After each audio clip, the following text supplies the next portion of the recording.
In this lecture, we're going to cover restrictive versus obstructive versus combined lung diseases. I'd like to make a point that most cardiopulmonary diseases have characteristics of both obstruction and restrictive properties to them. We typically class them based on the predominant pathophysiology that individual is experiencing, however. So in this lecture, we're going to define restrictive and obstructive diseases. We're going to discuss lung compliance. We're going to talk about factors that affect airflow. We're going to calculate and interpret pulmonary function tests, or PFTs. We're going to discuss central nervous system alterations in obstructive diseases. Then we're going to discuss pulmonary reserve in restrictive and obstructive diseases. After that, we're going to talk about inflammation and the effects of inflammation on metabolic rate. Then we're going to discuss some general treatments of restrictive and obstructive diseases. Now, it's important to note that the specific treatment that an individual will get largely depends on the pathophysiology that that individual is experiencing. And so although each lung pathophysiology will have its own characteristic nature to it, we're just going to discuss some general treatments. And so again, well, we need to apply specific treatments to address a specific pathophysiology. And so this is just a general overview of treatments that may be available to treat pathophysiological diseases of the lungs. Now, obstructive lung diseases are characterized by impaired flow, or impaired ventilation. Oftentimes that results from a reduced alveolar elasticity or reduced parenchymal elasticity. It could also result from an increase in airway resistance. That could be because of bronchoconstriction, loss of bronchial integrity, or bronchial narrowing. Now, it's important to keep in mind that the diameter of the bronchi exists in a normal physiological state at an optimal diameter. And alterations of that bronchial diameter, either whether the diameter is increased or decreased, will result in a reduction in flow. The next thing we're going to talk about are restrictive lung diseases, and oftentimes they're characterized by decreased compliance or volume. That can occur because of alveolar stiffening or fibrosis, reduced chest wall compliance, fluid or tissue occupying the thoracic cavity, preventing lung expansion, and enhanced abdominal stiffness. Also, increased pain to the abdomen or thoracic cavities can also result in restrictive lung pathologies.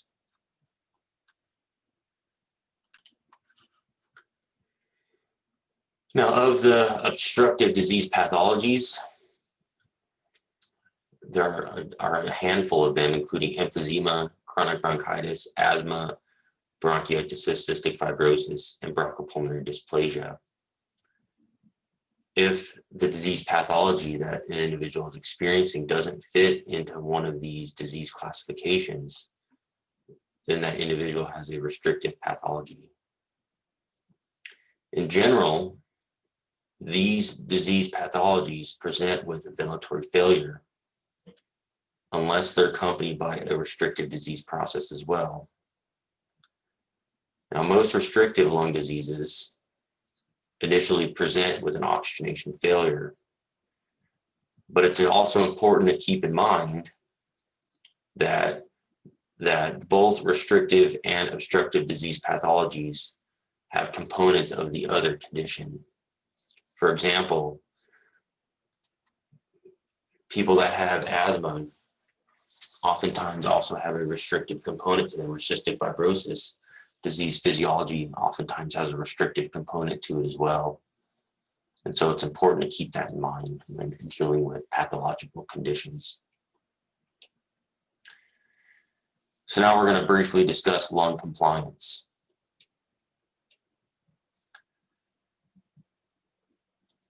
Lung compliance is really the amount of pressure that the lung recoil places on the airway.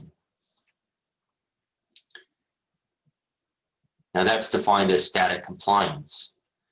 And so the variables that are involved in calculating static compliance include the tidal volume, or the volume of air somebody has inhaled, divided by the plateau pressure, and that would be the pressure applied via lung recoil onto the trachea or oral pharynx, minus the positive end expiratory pressure, or PEEP, that an individual is placed on. Now, perfect static compliance is 0.1 liters per centimeter of water pressure. Anything greater than 0.06 liters per centimeter water pressure is considered normal.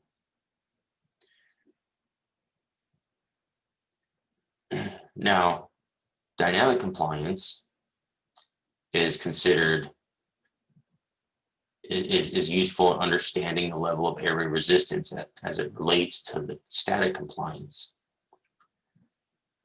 Dynamic compliance is defined by the tidal volume over the peak inspiratory pressure minus the PEEP. Again, perfect dynamic compliance would be considered 0.1 liters per centimeter water pressure, and that would be perfect. Normal would be greater than 0.06 liters per centimeter water pressure, which would be normal. Now remember not to confuse elasticity with lung recoil. So we can go back and take a look at Hooke's law to understand that. The normal values vary depending on the reference that you're getting that information from.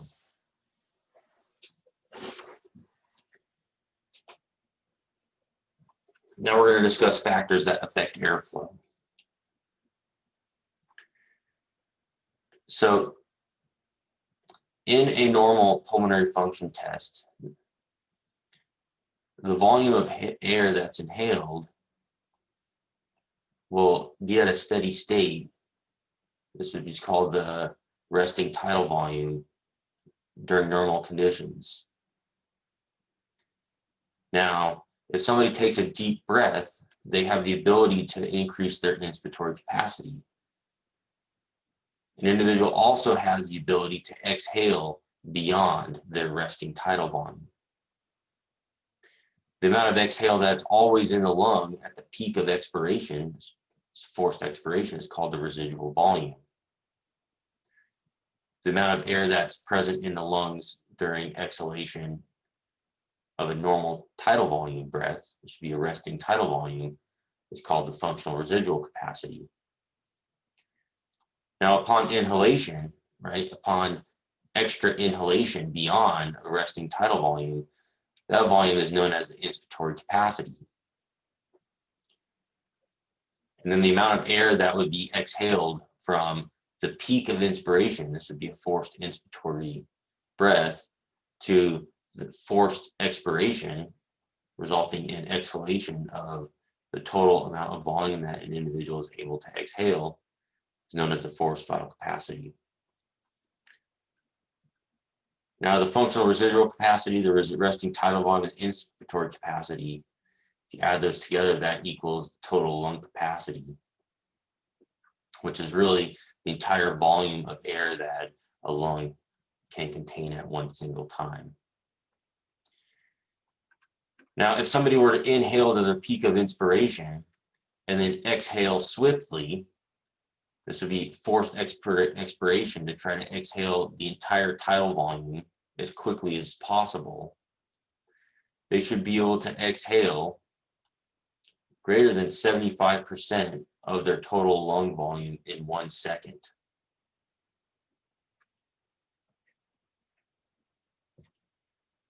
So the forced vital capacity for a restrictive lung disease is oftentimes less than 75 to 80% predicted.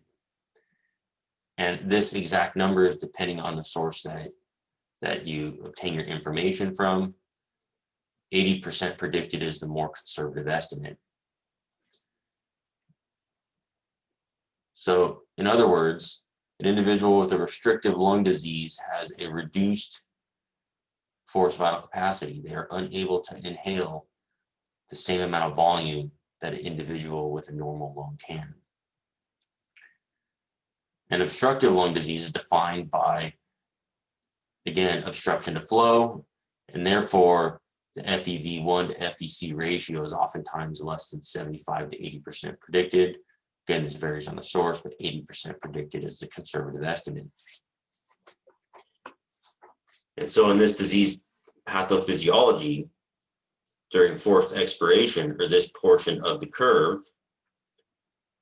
an individual is not able to exhale at the same rate that a normal person with a normal lung can. And so the rate of decrease of this particular line, or the slope of this line, is often more gradual. Is more gradual in an individual with obstructive disease relative to a normal lung.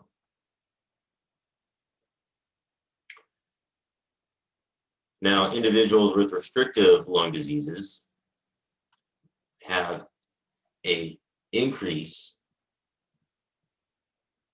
in static compliance. And that would be an increase in plateau pressure.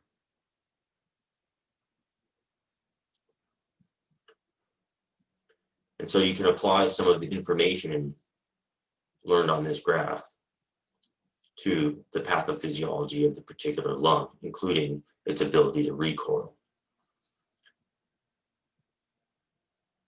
Restrictive lung diseases have a greater recoil, while obstructive lung diseases have a decrease in flow rate, expiratory flow rate. And you can see this on a pulmonary function test. If you look at the PFT, this would be an example of a PFT of a normal lung. The obstructive disease process involves pathophysiological remodeling of the lungs such that there is an increase in reserve volume, an increase in FRC. But remember, the reserve volume minus the FRC is the expiratory reserve volume. This expiratory reserve volume is reduced, somebody with an obstructive disease relative to a normal lung volume. And also there's pathological alterations that increase the total volume of this, of the lung itself. Now, as I mentioned in the previous slide, the obstructive disease is also defined as obstruction to expiratory flow. And so the angle of forced expiration is often more gradual than when compared to a normal lung. Now, the restrictive lung disease, on the other hand, is defined in part by a decrease in lung volume. This results in a decrease in inspiratory capacity, a decrease in reserve volume, and a decrease in the functional residual capacity. There's oftentimes expedited exhalation, a rate of exhalation. And that's because the static compliance of these lungs is reduced relative to a normal lung.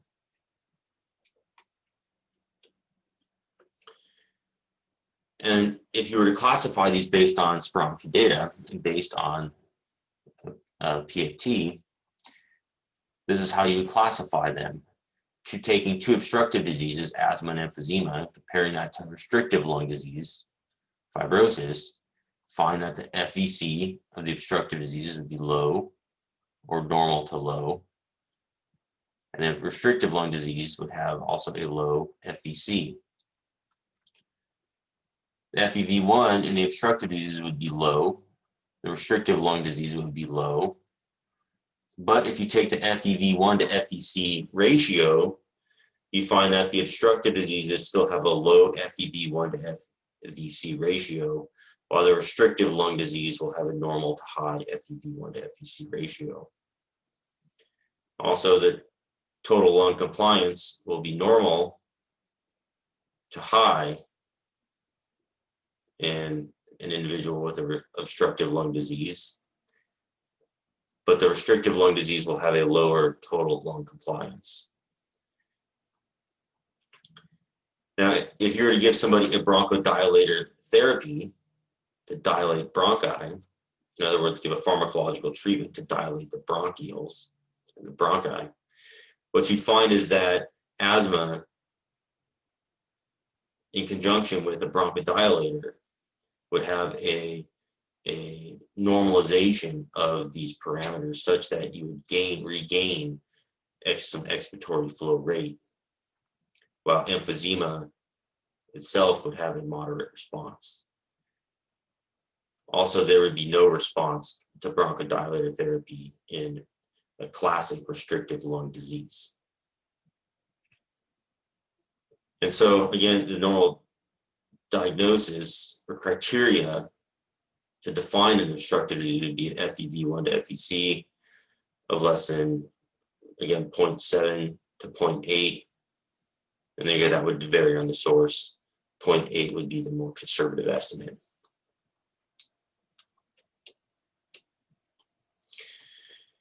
You can also take a look at flow volume loops to assess lung pathophysiologies. And the upper portion of this flow volume loop is the expiratory phase, while this bottom portion is the inspiratory phase. So, and on the x-axis is the tidal volume, and on the y-axis would be the flow.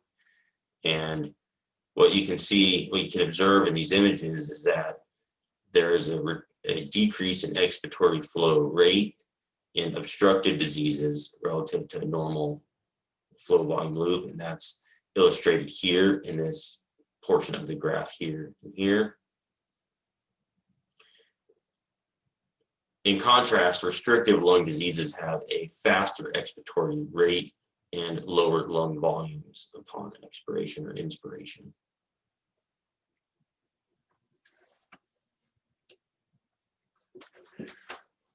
So now that we've discussed peak flow meters, some pulmonary function tests, and we're going to go over calculating and interpreting PFTs. So this would be an example of a PFT in which you would obtain somebody's actual lung volume based on their body weight, etc. You would have a predictive forced vital capacity. From that, somebody should be able to exhale 80% of that volume in 1 second. And so their FEV1 is 0.52, and that's 80% of 6.5. Then in this column, the actual numbers of what the individual did are obtained. So if you take the FEV1, you divide it by the FVC, then that's 3.0 divided by 4.2, which is 0.71. And then also you can take the actual FVC divided by the predicted FVC, and that's 0.65. And so the interpretation of this, and this is using a 75% criteria rule, is that the obstructive disease is defined by an actual FEV1 to actual FVC of less than 0.75%. Restrictive lung disease, actual FVC over the predicted FVC is 0.75%. And so one can observe that in this particular situation, this individual has a combined lung problem because their FEV1 to FVC is less than this cutoff, and their FVC, their actual over predicted, is less than the 75% cutoff. And so in this lecture, I've included some additional practice questions for people to go through. So if you use the criteria in the previous slide, one can go through these practice questions. So the next thing we're going to discuss is some CNS alterations in obstructive diseases. We're going to talk about cholinergic CNS alterations, enhanced bronchoconstriction, enhanced mucus production, cholinergic signaling and myocardial infarction, and chronic increased thoracic pressure in obstructive diseases. And so what happens in obstructive diseases is the lung remodels such that there are larger volumes in an obstructive disease. Now, what that means is that there's increase or alterations in peripheral baroreceptor activity. And that may play a major role in autonomic dysfunction in those in these individuals. And so here, what we observe is that this is a diagram of baroreceptors in the aortic arch and also in the carotid arteries, shown here. Now, in addition to those baroreceptors, there's also stretch receptors in the lung and baroreceptors in the lungs as well. And in the autonomic nervous system, things that are regulated by the system include heart rate, blood pressure, GI secretion, temperature. There's vagal-induced airway smooth muscle constriction, mucus secretion from submucosal glands, capillary pressure and bronchial circulation, mast cell degranulation, and also response to exercise.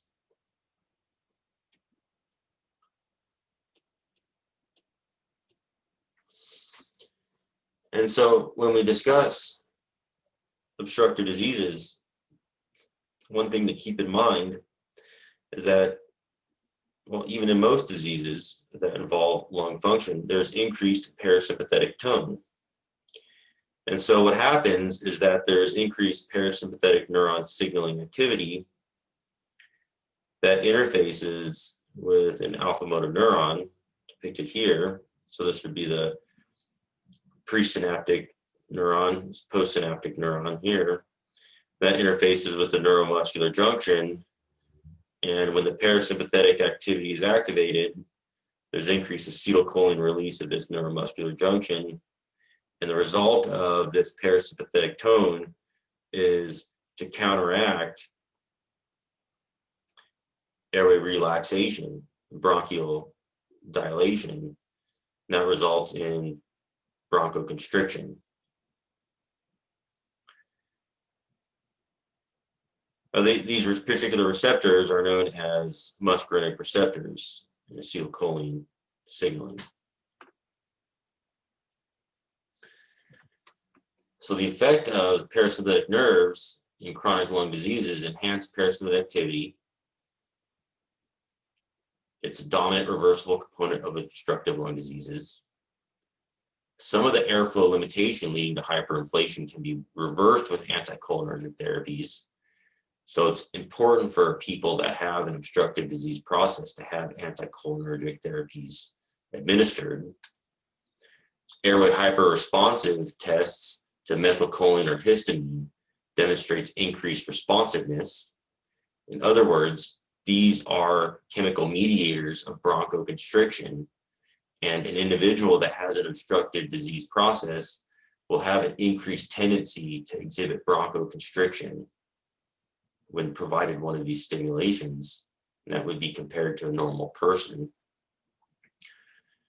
Chronic viral infections and oxidant injury are both factors present in the lungs of chronic disease patients or individuals.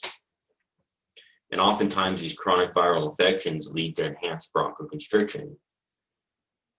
When this happens in somebody that has significant lung remodeling, that can lead to enhanced likelihood of respiratory distress. And remember, airway hyperresponsiveness and parasympathetic dysfunction are present after viral infection, ozone exposure, and antigen challenge.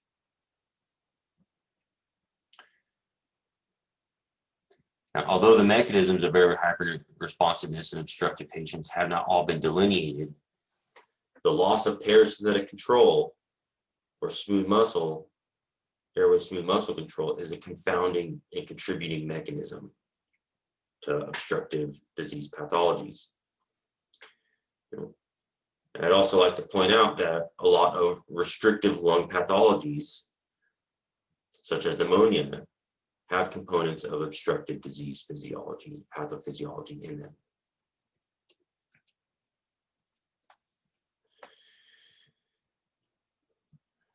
So the M2 muscarinic acetylcholine M2 receptors are responsible for the regulation of neurotransmitter release from the airway cholinergic nerves. The loss of the M2 muscarinic receptors results in unopposed acetylcholine release after vagal stimulation. That leads to enhanced smooth muscle contraction. Oftentimes, this is the pathophysiology that's occurring in an individual with an obstructive disease. And so what happens is that in somebody with an obstructive disease, there is enhanced M2 muscarinic receptor activity. This enhanced M2 muscarinic receptor activity blocks beta-2 adrenergic receptor signaling. And so these would be the two arms, opposing arms of the autonomic nervous system. M2 muscarinic receptors be involved in parasympathetic activity, and beta-2 adrenergic receptors are involved in sympathetic activity, resulting in bronchodilation. And so oftentimes these types of signaling events involving increased M2 muscarinic receptor activity and decreased beta adrenergic receptor activity occur following viral infection and exposure, ozone exposure, and so on and so forth. So the result of this signaling is blockage of airway smooth muscle cell relaxation, and that results in bronchoconstriction. And so a common treatment approach would be to provide a therapy that activates this beta-2 adrenergic receptor, resulting in increase in airway smooth muscle relaxation and inhibit the M2 muscarinic receptor activities.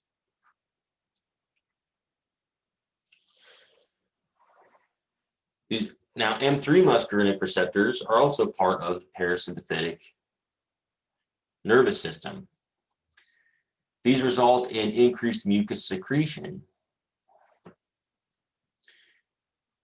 Now, anticholinergics may have no effect on sputum production, but it's important to facilitate control or reduced parasympathetic nerve activity in the context of obstructive disease pathologies. The one possibility behind this is that sustained cholinergic attenuation is required for mucus secretion inhibition. So it might involve adrenergic as well as cholinergic pharmacological treatments. Now, the mucus secretion in response to parasympathetic M3 muscarinic receptor activity is important to address in these patients, in these individuals, because that increased mucus production might also facilitate bronchoconstriction in a sense that it would narrow the lumen of the bronchi themselves.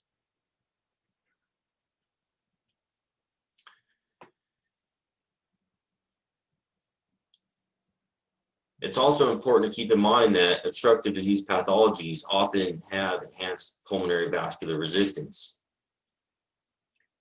This is because of a condition called cor pulmonale, in which increased pulmonary vascular resistance also places an increased workload on the right heart. Now, cholinergic signaling inhibits pulmonary vasodilation. And so if somebody has increased parasympathetic tone, it's more than likely that the pulmonary arteries begin to vasoconstrict. And as I mentioned, as this point here indicates, that there's increased pulmonary vascular resistance, placing greater work on the right heart. That oftentimes leads to right ventricular remodeling in the chronic setting, and that increases risk of atrial fibrillation.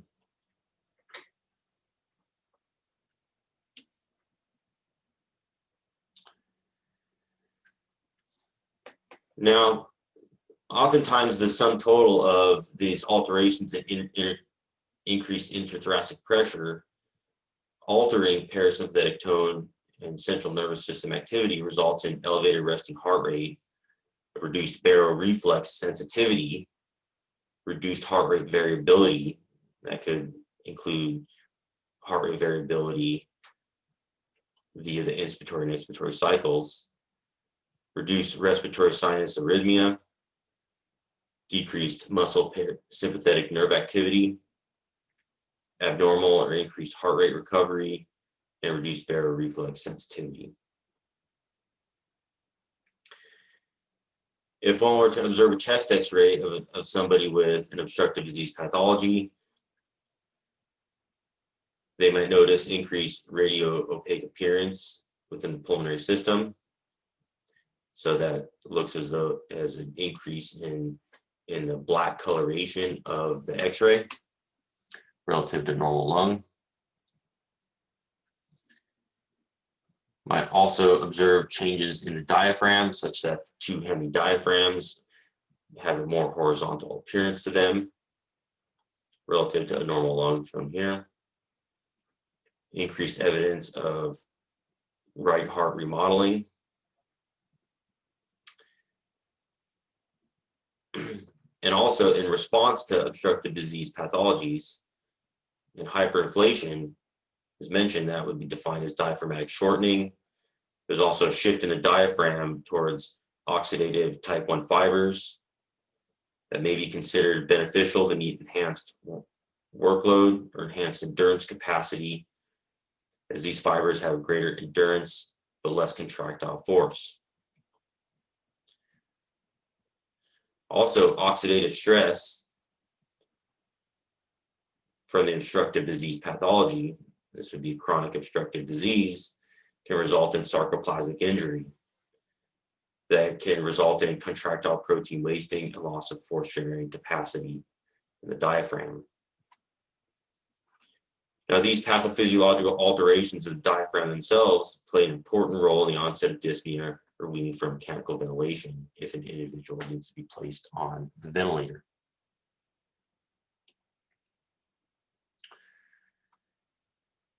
So this is just a simple review of the sarcomere, the diaphragm sarcomere.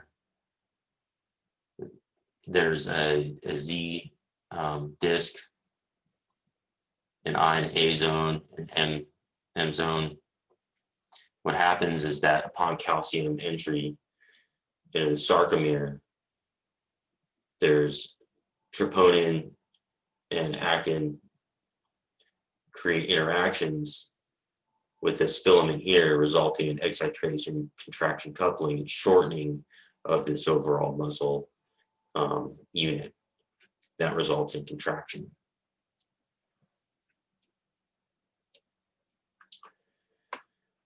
So the next thing we're going to discuss is pulmonary reserve and the restrictive and obstructive diseases. And so this diagram illustrates that oxygen uptake and CO2 removal from circulation happens at the capillary membrane.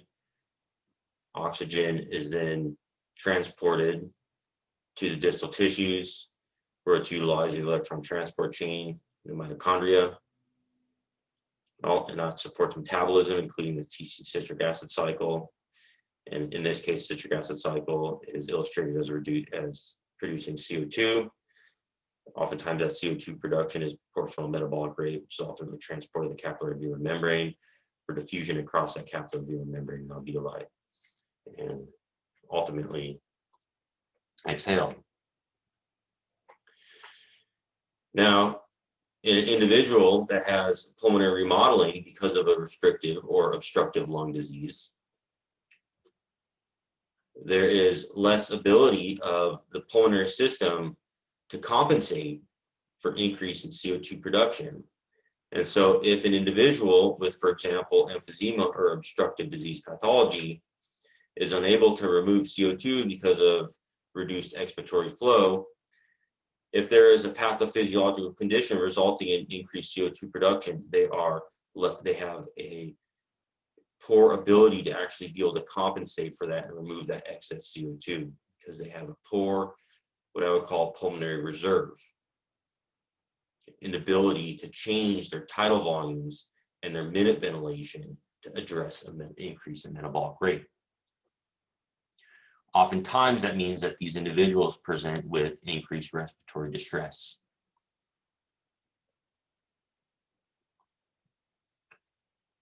So now let's talk about something that might increase metabolic rate.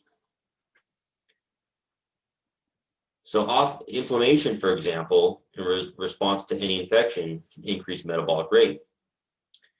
And in this diagram, in this image here, I've depicted an intermitochondrial membrane, and then we can see the electron transport chain, including complex 1, 2, 3, 4, as well as ATP synthase.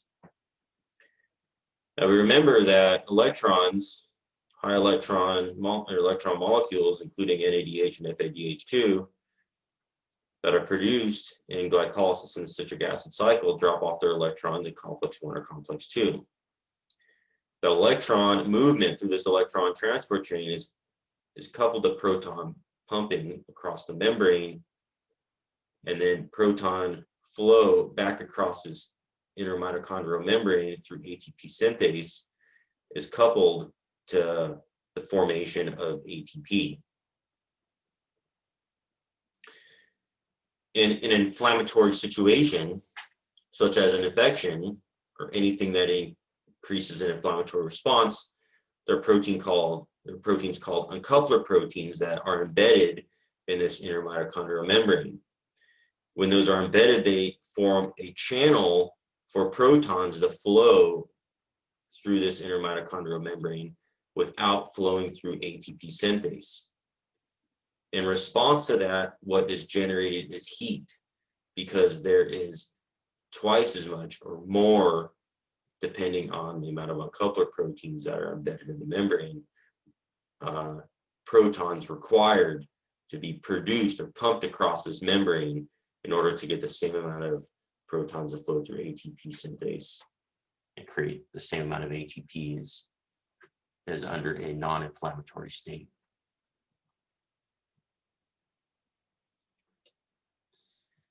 So now we're going to discuss some general treatments of obstructive disease pathologies.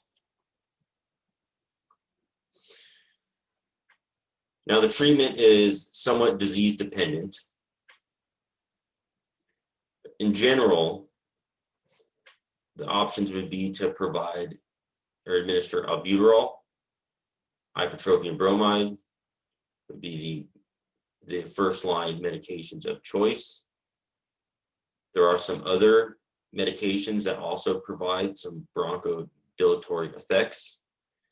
There's also combined medications, including Duoneb, Comivent, so on and so forth. And so in general, under this category, our goal is to increase bronchodilation by activating beta-2 adrenergic receptors in the case of albuterol, and inhibiting M2 muscarinic receptor activity, which is ipratropium bromide. There's also mucolytics, including pulmozyme or mucomyst. These are contraindicated in individuals experiencing a pathophysiology that increases the risk of bronchoconstriction. This mucomyst may increase bronchoconstriction as a side effect. There's also theophylline.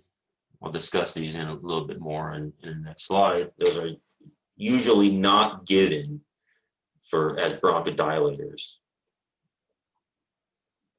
These include phosphodiesterase inhibitors, usually not given to treat bronchodilation or obstructive disease pathophysiologies.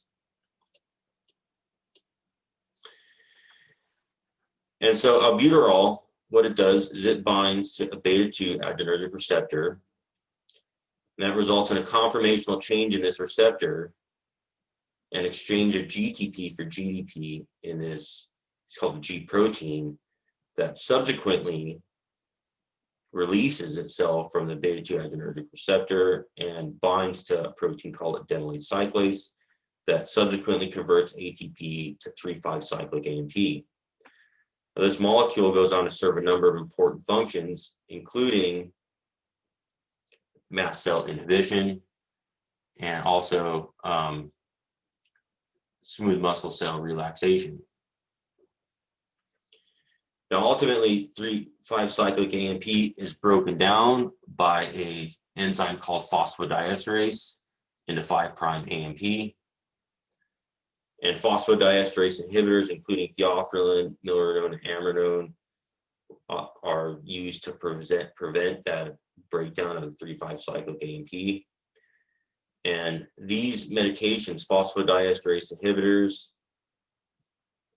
are usually reserved for other disease pathologies because they have a number of cardiac side effects to them. Oftentimes, we would not like to have those side effects in somebody experiencing a pulmonary disease pathophysiology. Now, Atrovent or ipratropium bromide is anticholinergic, and it reduces parasympathetic tone, allows sympathetic tone or albuterol to become the more predominant nervous system function in the pulmonary system.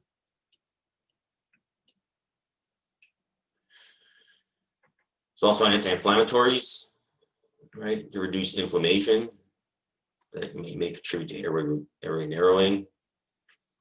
Also, inflamed airway walls may be swollen, filled with mucus, and that may contribute to obstruction of airflow. And here, corticosteroids, there's examples of them provided here, are therapies that are given to address the airway inflammation associated with obstructive disease or restrictive disease pathologies. There's also oral corticosteroids, including prednisone, and there's several other ones that may be administered. Also, mechanical ventilation, such as or positive airway pressure, including BiPAP mechanical ventilation, may be required in extreme cases. Then it's always important to promote diet and exercise.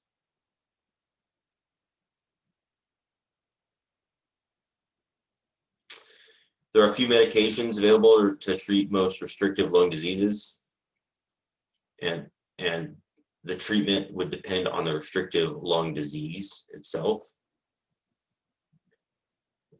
Pulmonary fibrosis has very few treatments available to it, usually has an increased mortality rate associated with it.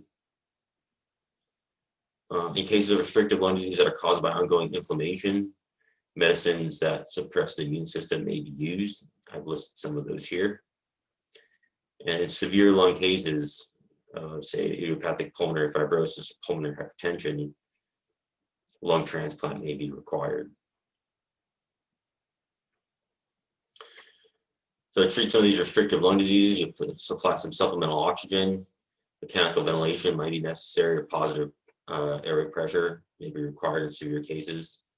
Again, you want to promote weight loss, exercise, healthy lifestyle, and then also treat the underlying cause. So I've listed some references here. One of the references that I highlight is one discussing oxygen therapy, hypercapnia in people with emphysema, and some of the myths associated with oxygen reducing ventilatory drive. So I think that's one that I like to highlight for people to look up. And I'll thank you for your time.